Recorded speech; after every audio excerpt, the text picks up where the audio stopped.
Hi there, ladies and gentlemen, and welcome back to yet another cracking installment of the Map Round Show. This is the Built in California series. Today, I'm very proud, very privileged to connect you all with two founders that are doing some awesome stuff for small businesses. They are the co-founders of something called Meet Otis. Their names are Miguel Guerrero and Clarence Williams. Welcome to the show. Thank you, Matt. Thanks Thank for you for having having us. us. You're the first dual guest that I've had on this series, so you're innovating, just by being here. So well done.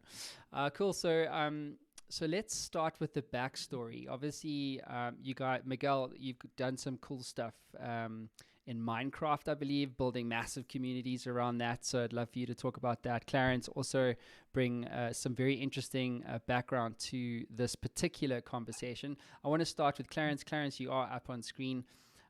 What's your backstory in terms of your journey in entrepreneurship and that kind of thing? Yeah, so I didn't start out that way. I actually wanted to be a fighter pilot. But I was always interested in business. I grew up, in a family where my father was, owned a small business for 40 years. And, just the freedom and control over your life that being a business owner gives you was something that really appealed to me. But what I happened to be good at was technology. So I went into that field, and at 24, I started my first company, learned, failed, but learned how to, build technology businesses. And all of my projects have always focused on technology that enables small businesses to do more of what enterprises do. So my last company was online ordering for independent restaurants in Brooklyn, New York. We grew that to several thousand restaurants and eventually sold that company to the world's largest payment processor, First Data, where that became part of what's now known as the Clover ecosystem.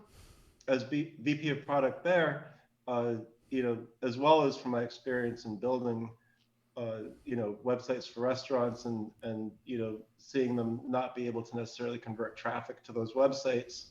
And then also in our research, when building Clover, I realized that this was a very important problem to solve.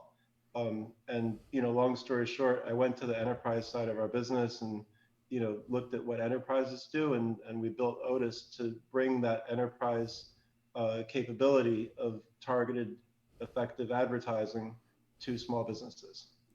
Fantastic. Miguel, let's talk about your background. I'd love for you to touch on this Minecraft story. You built a community of like 5 million users or something like that. Yeah. Clarence and I are both serial entrepreneurs, but I worked on a very different business before we co-founded Otis. So when I was 14, I created the world's largest Minecraft server. And it was such an interesting experience because we grew it from 0 to 5 million users all time. And since I was 14, I had to learn a lot of the lessons about building a business and a community the hard way. So we had a lot of successes and a lot of failures because, uh, I, I, I met a lot of people online and so made some good decisions and bad decisions. But it ended up being a tremendous success with the community. I learned a lot about scaling infrastructure and engineering and managing software teams. And and then after that, that's how I got into different products. I worked on different web and mobile apps. And over time, that's how I got into the small business sector because one of the projects I was working on was my last company that I co-founded, a mobile payment processing app for small businesses. And at that time, we were mentored by Gary Vaynerchuk through Apple's television show Planet of the Apps. And another one of our advisors was Jonathan Cherens, who was EVP of small business at Yext at the time. And he introduced me to us to Clarence because Clarence has so much domain expertise with small businesses. And he sold his last company in an 8-figure exit to First Data. So we stayed in touch for a couple of years and we decided to create Otis because we really knew that these business owners lacked the time and sophistication to learn and apply like paid advertising strategies. And we wanted to be the most simple and accessible platform and an end-to-end seamless solution to enable them to reach their customers and grow their business. Miguel, just sticking with you for a moment, um, this whole narrative around built in California is really about how do you scale things, how do you cross the chasm, as it were. It seems to me that with your experience in the Minecraft space, scaling that infrastructure to accommodate 5 million users or whatever the number was, seems to me like you have some real world knowledge and insights. So I want to double click on that. What did you learn about, or what have you learned about scaling infrastructure, as a startup founder? Yeah, I think the best example, the best test of scaling infrastructure comes from gaming, because with gaming and the type of network loads and like the huge communities that come with games, there's a lot of infrastructure involved. So when I was working on the server, I had to I started hosting the server in my family's house on a PC, first on a laptop and then a PC, and then it just became so big. There was a lot of organic growth just because it was a unique type of experience and community, that eventually we had to go to a data center, because one day because people attack servers all the time with network attacks, distributed denial of service attacks. And one day the Wi-Fi in my family's house just went out, and that was when I realized people were attacking us. So we had to grow the infrastructure in a data center with higher levels of bandwidth. So it really taught me a lot about the fundamentals about scaling infrastructure, because in the data center, and this is before a lot of advances that have recently happened in cloud technologies that really automate and scale all the infrastructure for you. So I put together several bare metal servers, and Minecraft at the time was a single threaded game, and I think it still is. So you would need to overclock the CPUs on all of the servers. So while, sometimes when you're hosting a server, you might be able to get away with a machine that has a lot of cores and just be done with it. It was a pretty complicated setup, because we had to connect all these overclocked machines together with fiber and make it all connect. And we also had, and the other part of the infrastructure too is the attacks, because you need to have like a 1 terabit line with the data center, and we developed state-of-the-art layer 7 distributed denial of service technology that protected against those kinds of attacks. This type of infrastructure and what we did for the Minecraft server is way above the requirements for a lot of B2B SaaS startups that are in our space, because not only was it a super high bandwidth kind of situation, but with gaming, you have to always keep a persistent network connection, otherwise people are not going to be able to connect. So I think I learned a lot of those lessons that helped us at Otis choose some of the good decisions in the beginning that would lead to a very scalable infrastructure for the platform. Fantastic. Clarence, interesting insight that Miguel's provided, but I think it's now time to land the meat and the potatoes around what are you guys actually doing? So Clarence, walk our audience around the world through what is the actual problem that Otis or Meet Otis is solving for small businesses. What's the challenge that they face, and how do you overcome them?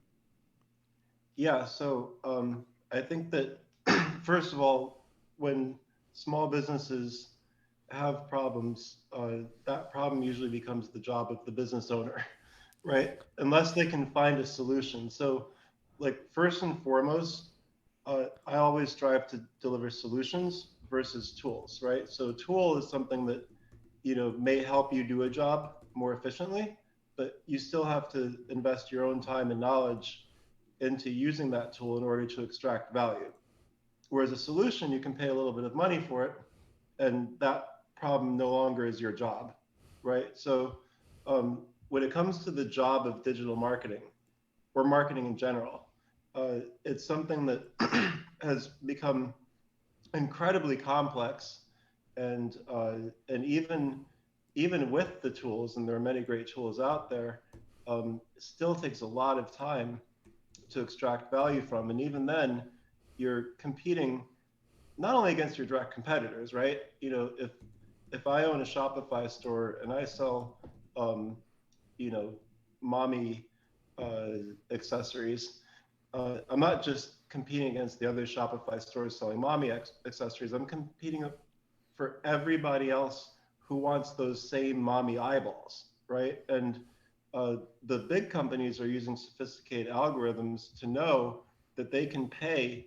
to outbid me for that eyeball because they know how much that eyeball is worth, whereas I don't unless I'm using something like Otis, right? So, so the problem that we're solving is part ease of use, right, and accessibility, being able to quickly launch cross-channel campaigns in one place without having to become a performance marketing expert or invest money that you may not really want to invest in finding one. But also it's the performance aspect and being able to extract a lot of value out of what we're able to do for you on the advertising side, be able to measure my return on investment and be able to acquire customers and do more business with my customers, and knowing that that's going to work without me having to take on that other job, right? So, Clarence, very curious to get some insights into what's actually happening within small business advertising, because COVID, from my understanding, really drove a lot of digital transformation, right? So, but what are budget spends? What's happening in the budget spend category for small businesses? Is it increasing? Is it coming down? We all recognize that the market that we're in right now is not, the best. It is a tough market out there. So, what's happening with small business ad spend budgets? What's going on with that trend-wise? So, I think that small businesses only have a budget for advertising if they have the ability to know that that money is going to come back, hopefully in multiples, right? That's why it's so important for us to be able to measure the results for them. And unfortunately, because other available advertising channels don't really offer that, they end up really magnetizing towards these like pay for performance models that are really very cannibalistic to their business. So, without knocking any one brand, if you think about restaurants as a category, and you think about the ordering hubs that they put their menus on, those hubs take 30%, sometimes more. And a typical restaurant has about a 20% profit margin, right? So more than they make, they're paying for guaranteed orders, right? So yes, you're getting the order. The customer doesn't necessarily know that taco came from you, though. That taco came from Uber, as far as they're concerned. So You're now a vendor for Uber. You're a fulfillment kitchen, right? And you're not growing your brand or your relationship with your customers, but it's guaranteed, right? So we realize that it's important. Well, we can't obviously give a guarantee. We realize it's important to at least be able to show a return on investment, so that that if you put $1,000 into advertising, you made 5,000 back or 10,000 back, and then you can make decisions from there. And then they find the money, right? Like when they know that the money is going to grow their business, they are able to come up with that budget. Great stuff.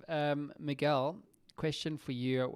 Please keep speaking while I bring your website up for everybody, because I'm quite curious to double click on some of the things that Clarence has said with you, in the sense of like the return on ad spend, because it seems to me, to your point, Clarence, also that you're not just bidding for the eyeballs that you're looking to sell to. You're also competing with everybody else in that auction system. So it seems to me like the cost of acquisition is kind of heading north, on these platforms, especially when you know that they're ad-funded business models that you're essentially buying inventory on. So Miguel, what is, in terms of return on ad spend, what kind of outcomes is Otis delivering for small businesses? Yeah, we've driven amazing results across retail, services, restaurant segments, and startups. And typically we generate a 2 to 3 times improvement on performance.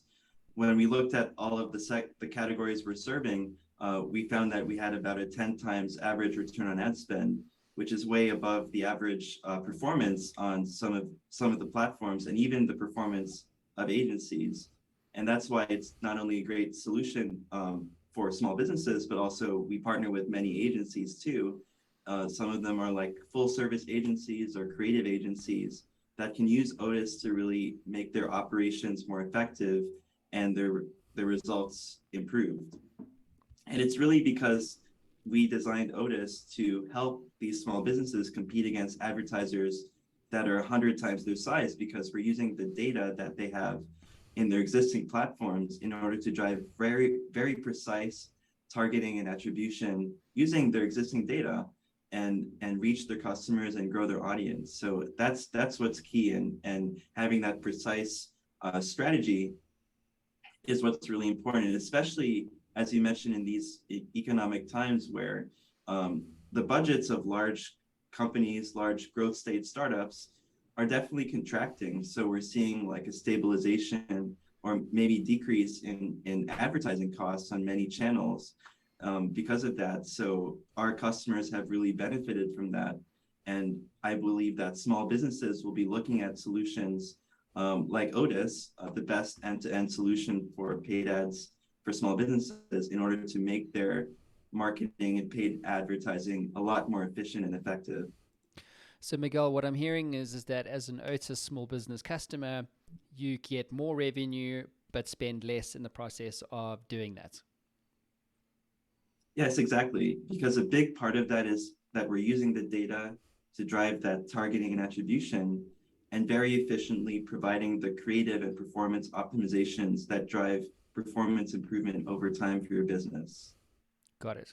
So how does this actually work? So what happens if you're a small business and you are advertising on multiple platforms? So let's just say Facebook being one, Instagram being another, Twitter and LinkedIn, let's for argument's sake. Is this a case? Well, I actually spoke to a small business owner yesterday, and they're buying ads on all these individual platforms. And I said to them, yeah, but like that's a really difficult thing to manage. Number one, because it's expensive. How do you get a single view of the truth? You got all the data sitting in the different platforms. You know what I mean? Well, I know you know what I mean. Yeah. You know, so it you know, if you had a single view of the truth to say, look, here's how $1 is generating a return. And here's where you're most likely, well, here's what's driving your return on ad spend. If you knew that and you had a single view of the truth, that would be very valuable.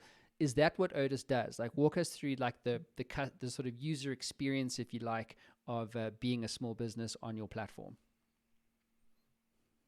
Yeah, so an Otis user can be a business owner or a member of their team. And when they go into Otis, it's really four main features that because a big principle of our platform is we insulate the user from the complexity of all those different ad channels. So it's really a seamless solution. So for example, the first main capability is the multi-channel deployment, of course. So it's one place where you can launch a campaign and it goes out to all the platforms. But Otis is really probably the only platform that has such a seamless process, because we programmatically create all of the ad accounts, the assets for them, the create the custom audiences, the campaign structures, all free for the user. So it's a completely automated process. So as a user, you don't even have to deal with any of that. So you can launch campaigns on Facebook, Instagram, and Google, and TikTok, and connected television and other channels just from there. And then so you select your channels, you can select who you want to target. So you can target your existing customers, but with retargeting strategies, or new customers And what you do as a user is you link your existing data sources with Otis. And this is really key because this is where the targeting and attribution happens. So if you have an e-commerce platform like Shopify, a POS system like Square, a CRM where you store your sales and customer data, you can link that with Otis in one click. So you can instantly link the platforms, and all of the data comes in. It's used to generate very precise audience targeting to target those existing customers and find new ones that are similar to them. That's how that works. And then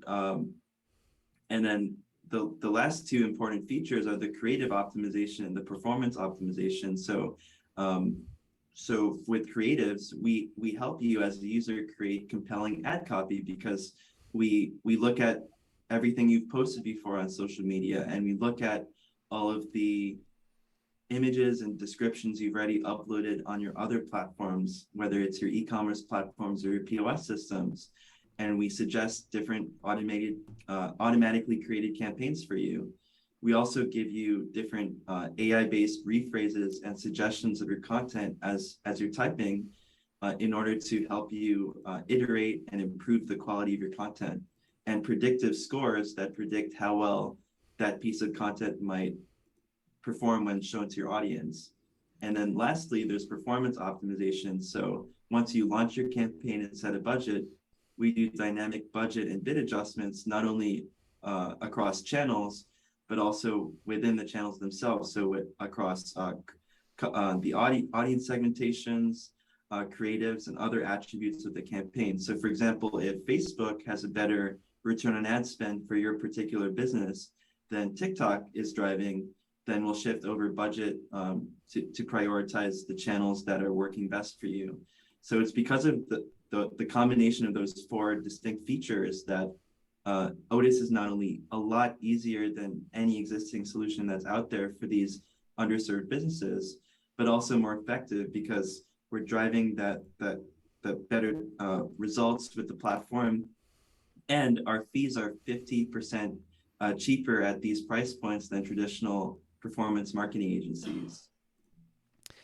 Well, sounds like you've got an incredible product there. I'm definitely going to probably use it for the Matt Brown show at some point when I believe in advertising.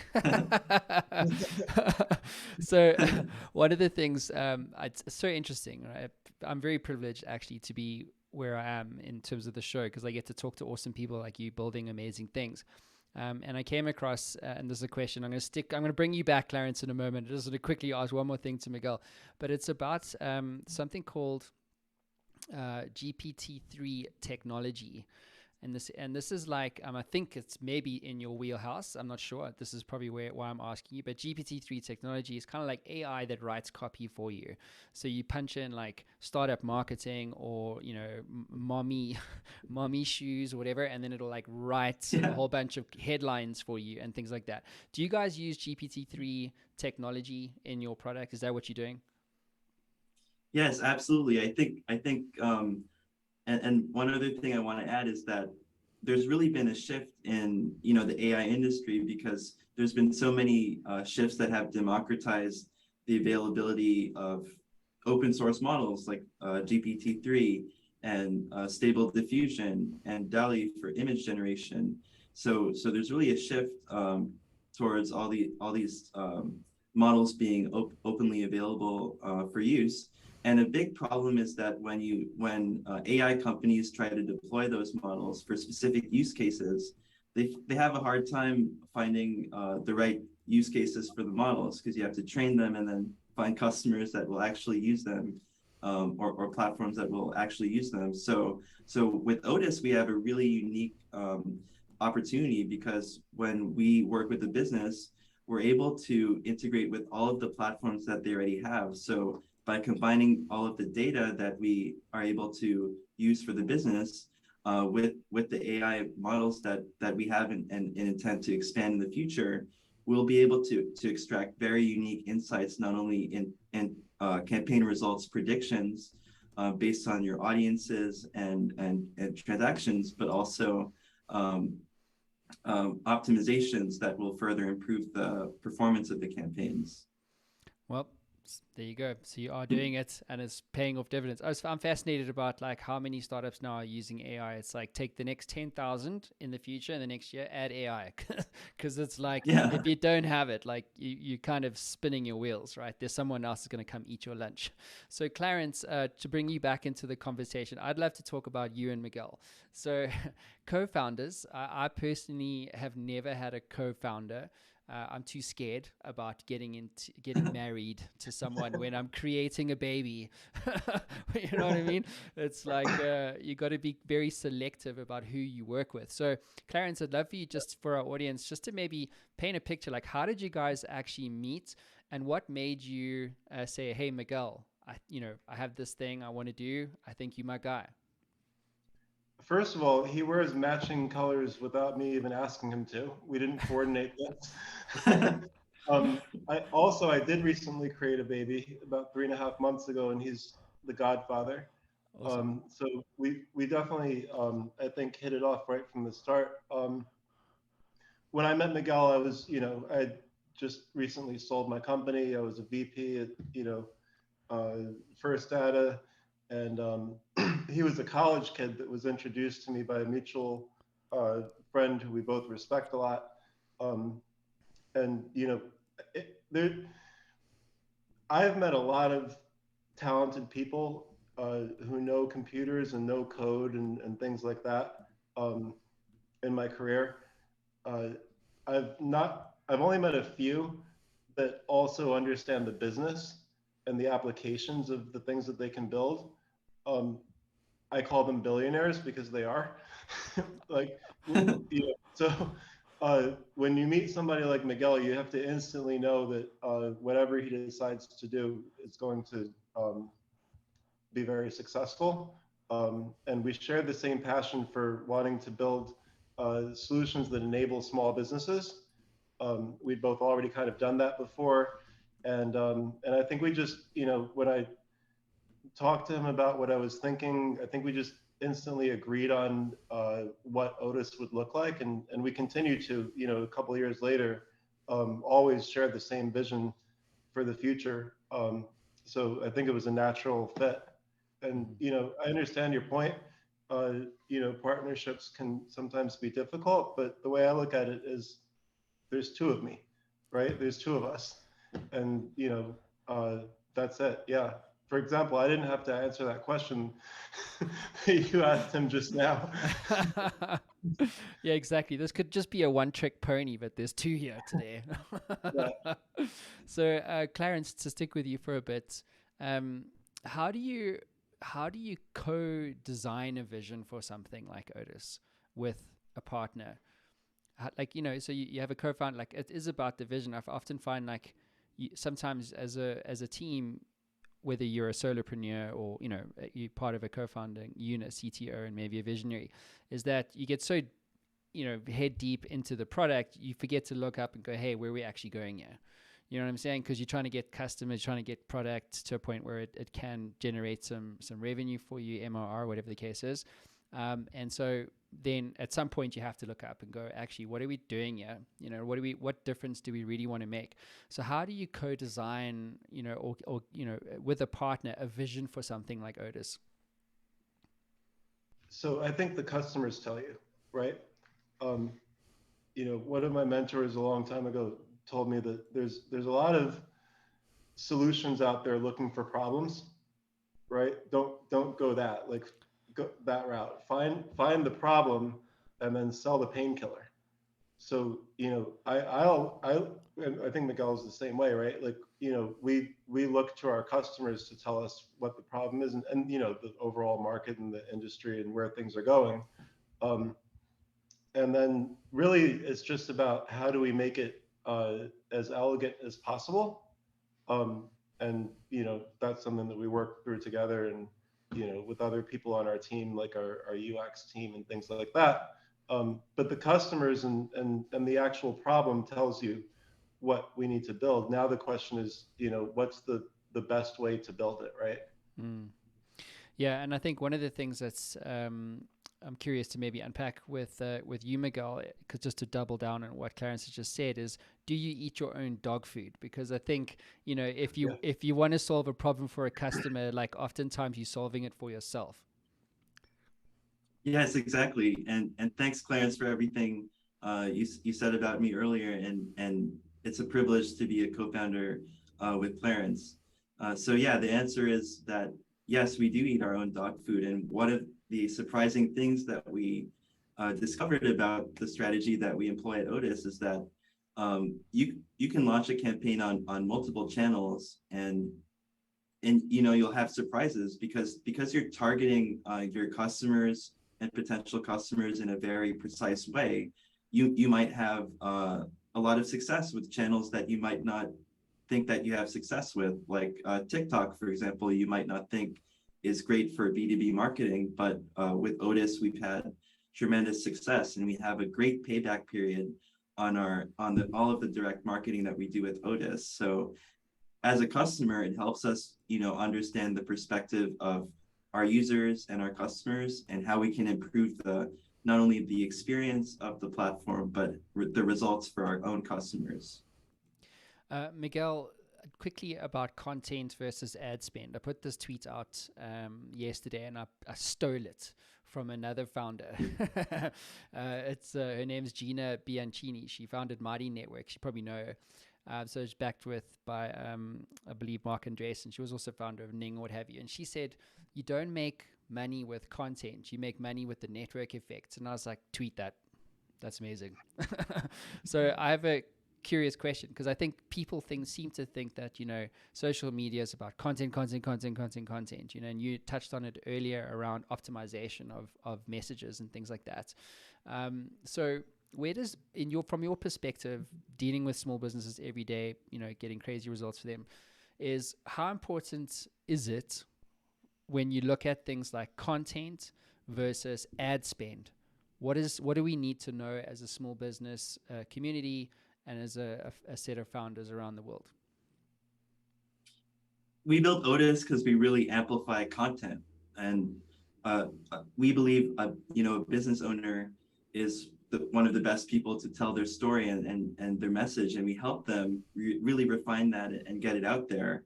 Content, if of course, is a huge foundation for your marketing strategy, and Otis is the tool that you can use to amplify that.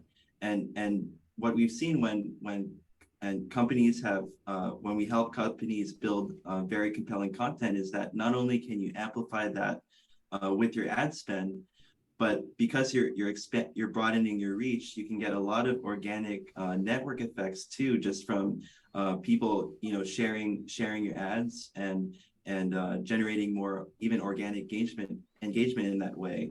A lot of the campaigns that we run, for example, with our own platform and with our customers, have gotten picked up organically in many ways, and that has really amplified their performance.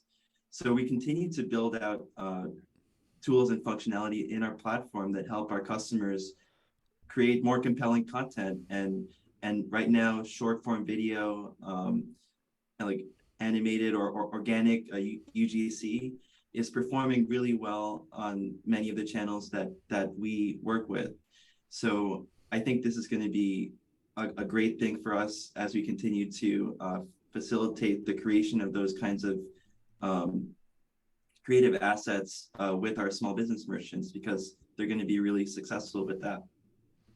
Yep, that sounds like it. A quick one, Clarence, just to bring you back into the conversation here. One of the things that I know many startups are wrestling with is things like driving efficiencies with automation and processes so that you can scale without adding headcount.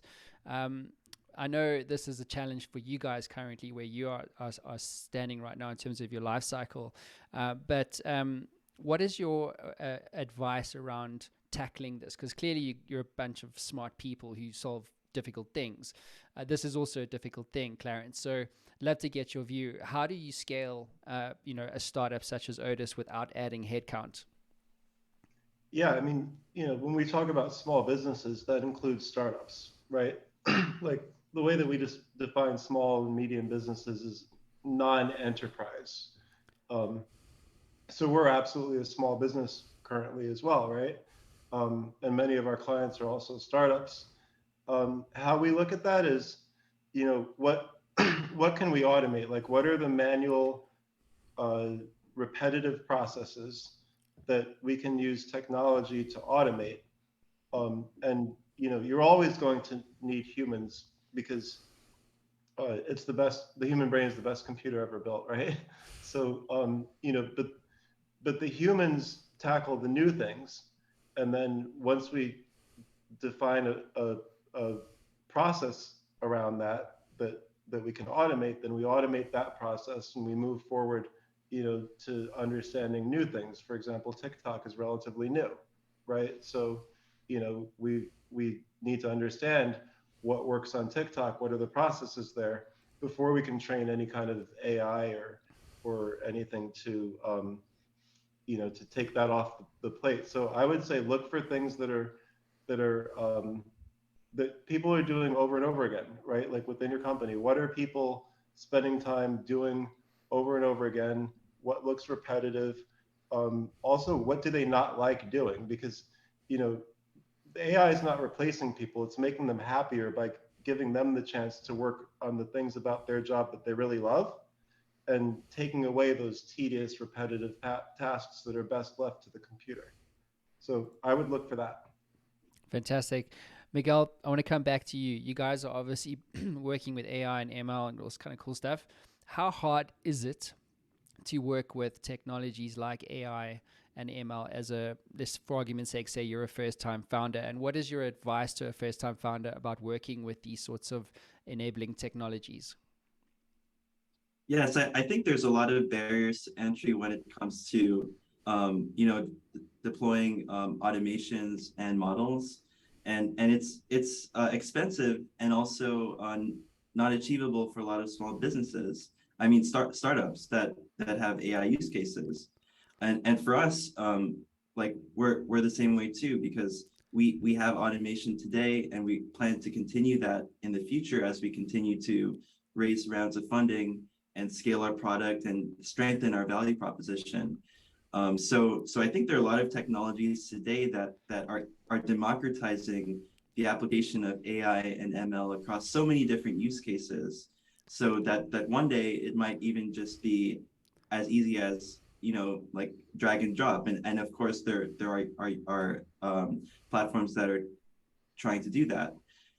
For us, it's a big opportunity because, as I mentioned, we have access to so much data. So a big part of our strategy is how we can use the data that is owned by the small business in order to empower them with not only marketing performance, but anything else that we can use the unique advantage of their data to provide value for them. So we're really excited about the roadmap ahead, because our mission is really to eliminate, not only empower these businesses, but eliminate a lot of the barriers to growth and partner with some amazing solutions.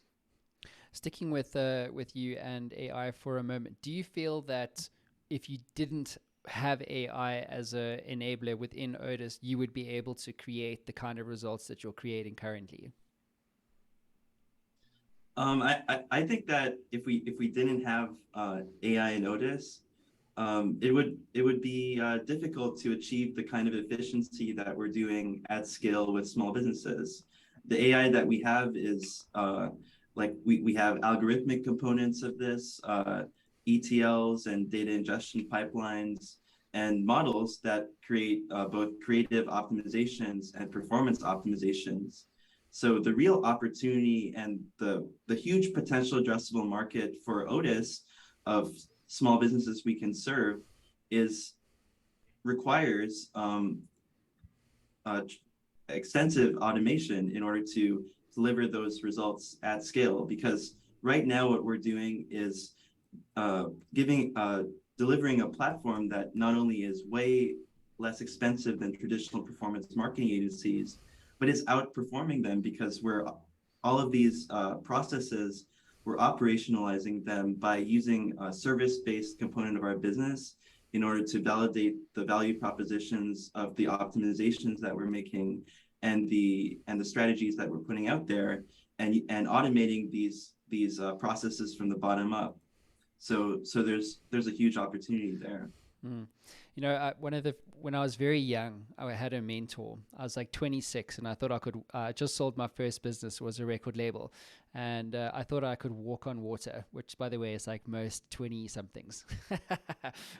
So anyway, I was thinking about my next business, and he said to me, he said, Matt, whatever you decide to do, you either need to be saving someone money or making someone money. And what you guys are doing now, from what I'm hearing, is that you're doing both, right? At the same time, you're making me more money and saving me money in terms of my ad spend. So Clarence, I know you guys have raised money, $2.5 million so far. I know you're going into a Series A in early 2023. This idea of making your small business customer money and saving the money is quite a very interesting value exchange. Plus you have AI, you've got a great team. Sounds to me like you've got all the great ingredients in a recipe for scale here. But Clarence, I know you guys have raised capital and so forth, but what has your experience been, or what insights do you have, or advice do you have for founders looking to raise capital for their startup, especially now in the market with where it is and the cost of capital being a lot higher than it was, say, a year or two ago? That's a good question. I think that, so as a multi-company founder, my last company, I bootstrapped, and we grew organically, and we did have a very good exit. Probably could have done a lot more if we had raised traditional funding. However, that company at that time, investors did not understand. Now online ordering has made a name for itself, and they do. So I guess for me, the one thing is probably the most important thing is to do something that investors understand why it's important and why it can scale. Because if the investors that you're pitching don't understand why what you're solving is important, or why there's a lot of opportunity there, then the rest of the conversation is really difficult. If they do understand the problem, and they understand that it's a big problem that you can solve differently from everybody else, or have some sort of unfair advantage, then it just becomes, do they believe in the team, and other details that you can talk through, right? So that's the one thing. And then the other, I think, is getting out there and getting involved in things that gets you in front of investors, because we've met so many great, and Miguel can talk more to this, but we've met so many great investors through our own network. I guess another insight that I'll tell you is our first checks came from executives at the company that bought my last company, right? So we did an angel round. It was led by the CIO of First Data, which is the company that I sold my previous company to, and who I worked with there. My boss was actually the very first check in that round. So I think your own personal network is very important to go out to. Like we did a pre-seed. These were angels, but they're also people that we strategically picked because of their networks. So that I think is also really important. And everybody who we took a check from, we also made a partnership with, and they referred and introduced other people too. So Miguel, Clarence is kicking the ball to you. So I'm curious. I was chatting to a founder of Revolve, Frank, and they're doing some amazing things in the SaaS space. I should connect you guys. But he was talking about pattern recognition. He was saying that when you go and pitch your stuff to an investor, what they're looking to do is commoditize you, right? They're like, you're just another ad buying company, or a programmatic ad buying company. How do you differentiate yourself when you're standing up in front of a VC going, hey man, we're actually different? That's a really good question. I think different investors have a different understanding of competitive dynamics in the space that we operate in, and the way that we see our platform is the while there are a lot of marketing tech and ad tech solutions out there, the market of small businesses is such a huge potential addressable market and an underserved market. And within that, there are not really many solutions that solve the problem in the unique way that we do, with not only having an extremely seamless solution that is an end-to-end seamless solution, but also using data to drive targeting and attribution across multiple channels. So I would say that right now, one of the things and one of the proof points behind that is we've partnered with some of the largest platforms in the U.S. serving small businesses, and and these platforms, such as some of the largest restaurant delivery platforms in the U.S., have said we think it's a big initiative, an important initiative for us to help our long tail merchants grow with the power of paid marketing, because when they help their small merchants grow, it helps them generate more revenue because they're obviously incentivized to help their customers grow. And they're turning to Otis as the best solution to do that because we're driving the best results for them across multiple categories. It's the best, most seamless and simple solution for them. So we're seeing a big trend towards these large platforms across retail, restaurants, and services turn to us and ask us to help support their small businesses. So I want to have a bit of fun with you guys because, as I touched on, you guys are the first like dual guests that I've had on the series. So here we go. So here's the fun game. So I'm going to give both of you the Matt Brown Show time machine. Okay. So you're going to go back to day one, right, where Clarence and Miguel, you guys met, and I want you to think about that first day. Okay, and then I want you to think about all the things that you've learned in building Otis, which is immeasurable. There's tons of stuff. But here's where I want to have a bit of fun. Miguel, you're up on screen, so let's start with you. What advice would you give Clarence about building Otis? So if I was there on the first day, yeah.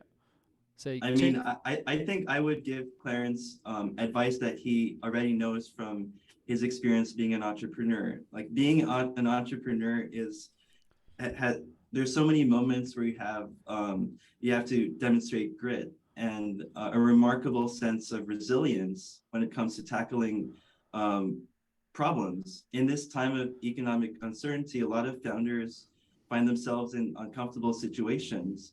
But the uncomfortable situations are really what defines you as an entrepreneur, because you can have highs and lows and different kinds of experiences.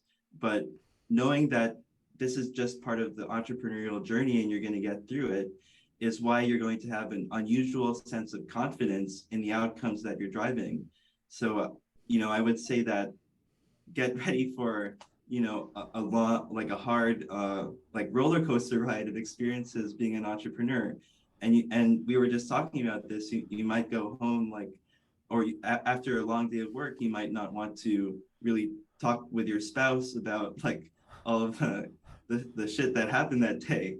But this is just a part of this being an entrepreneur. It's an inherent part of being an entrepreneur, and having satisfaction about solving those issues and emerging from them even much stronger than you were before is what separates, in my opinion, the average founder from great founders who can create billion-dollar or multi-billion-dollar outcomes.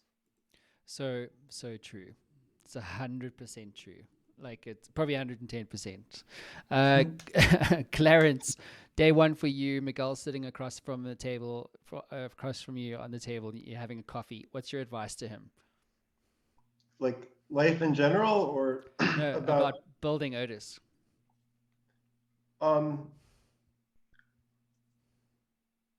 I might have told him to drop out of college and let's do it a year earlier. But I'm proud of him for graduating, and but we waited to start the company so that he could finish NYU. So I don't know. Maybe that was good because that lined up with our our timing, and COVID happened, and all these other things that actually like made us more important happened. But my advice from day one, this is also stuff that I think Miguel knows, but from day one, I would have also told him many of the things that he told me, right? And then on top of that, stay close to the customer, right? Like, no matter how big we get, or how many employees we have, and we actually kind of talked about this today because Miguel brought on a really cool client himself, and we kind of were talking about the importance of doing things that don't scale, and like, even if we're running a company, we can still work directly with a couple of our customers, or several of our customers, because we need to know what's happening in every facet of our business. Not that we need to do every job, but we need to know how to do every job. And that's what I would say, right? Is, stay close to the little stuff, and make sure that you know everything that's going on in the business, no matter how big we get. Smart words. Guys, let's wrap this up. I've thoroughly enjoyed talking to you both. One more question for you. Clarence, you're up on screen, so let's start with you. Why do you do what you do? What gets you out of bed in the morning? Well, first of all, I'm doing it because I think it's important, and and the big reason for being an entrepreneur for me is personal freedom, right? Like, making money is great. We all want to make money.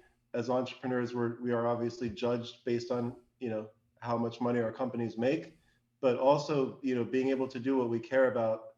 I believe if you do what you love, you never work a day in your life, and I love what I do, and the impact that it makes, and not just on our customers and our investors, but also on the people that work for us, that we give opportunities to, and they grow, right? So that's why. Miguel, why do you do what you do? What gets you out of bed in the morning? I think the biggest drive for me, and I think for many entrepreneurs, is that many people have different incentives that drive what they do, and I think like, especially people my age might have a misunderstanding of what really makes them actualized individuals, or what the definition of success is for them. I think when you really think about all of the factors and what you can do in this world, the most important thing, and it's a bit cliched because obviously everybody knows this, but it's really to make a positive impact in the world, and in other people's lives, in your own, and in your team. It's just as simple as that. I think the best satisfaction and actualization that someone as an individual can have in the work and purpose of what they're doing, especially as an entrepreneur, because it's super purpose driven, is how you can make that impact and help other people. So that's, I think, one of the reasons why we decided to work on Otis, is because we're making that a reality. We're making that kind of impact for small businesses. Yeah, I know it's you guys are doing some amazing things, and I get I fucking love entrepreneurs because of exactly why what you said. You guys are really just out there to make a difference to small businesses, and we all know that small businesses are the backbone of all the economies around the world. Everyone matters. Everyone that dies affects everybody. Employment, etc. So thank you for doing what you're doing. Clarence, Miguel, it's been a privilege having you on the show. Thank you very much for having us. Thanks so much, Matt. It was great. Yeah, likewise, guys. Have a good one. Thanks, everybody. Thank you.